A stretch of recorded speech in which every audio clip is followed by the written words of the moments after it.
அரசு பள்ளி வறுமையின் அடையாளம் அல்ல, பெருமையின் அடையாளம். மாணவியின் வைரல் பேச்சு.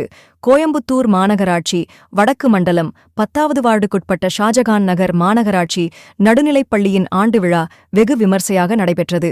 இந்த நிகழ்ச்சியில் குழந்தைகளின் கைவினைப் பொருட்கள் கண்காட்சியினை மேயர் ரங்கநாயகி, வடக்கு மண்டல தலைவர் வே. கதிர்வேல் மற்றும் மாநகராட்சி தொடக்கப்பள்ளி மேற்பார்வையாளர் பூங்கொடி, பள்ளித் தலைமை ஆசிரியர் தமிழ்செல்வன் ஆகியோர் பார்வையிட்டனர்.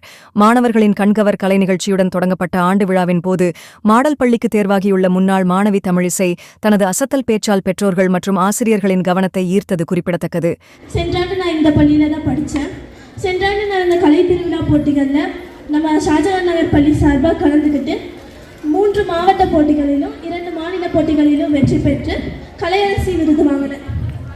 இதுக்காக சென்ற வாரம் எங்கள் பள்ளிக்கல்வித்துறை சார்பாக மலேசியாவுக்கு கல்வி சுற்றுலா அழைச்சிட்டு சென்றிருந்தாங்க.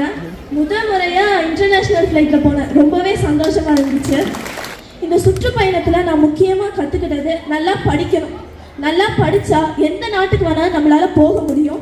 அங்கே இருக்கிற எவ்வளோ பெரிய பதவியாக இருந்தாலும் நம்மளோட கல்வி அறிவால் நம்மளால் பெற முடியும் அப்படிங்கிறத நான் நல்லா புரிஞ்சுக்கிட்டேன். மலேசியாவில் இருக்கிற ஒரு விஷயம், இந்த விஷயம் நம்ம நாட்டிலேயே இருந்தால் ரொம்ப நல்லா இருக்கும். நான் எதிர்பார்க்கறது தூய்மை தான்.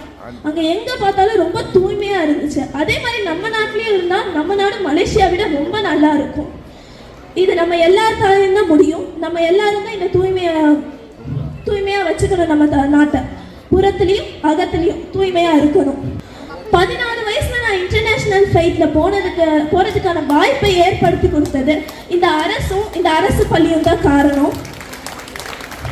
அப்புறம் நான் இந்த கலையில் ஜெயிச்ச அதே நேரத்தில் தான் NMMS எழுதி ஸ்கூல் ஃபர்ஸ்ட் மார்க் வாங்கினேன்.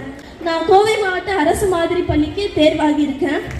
இதையே நான் இந்த இடத்துல இவ்வளோ முக்கியமானதாக நினைக்கிறேன்னா, அந்த பள்ளியில் படிக்கிறதுக்கு கோவை மாவட்டத்தில் இருக்கிற டாப்பர்ஸை மட்டும்தான் செலக்ட் பண்ணி எடுக்கிறாங்க. அந்த வகையில் நானும் செலக்ட் ஆகியிருக்கேன். அப்படி செலக்ட் ஆன மாணவர்கள் நிறையா பேர் இப்போ வெளிநாடுகளில் உயர்கல்வி படிச்சுட்டு இருக்காங்க.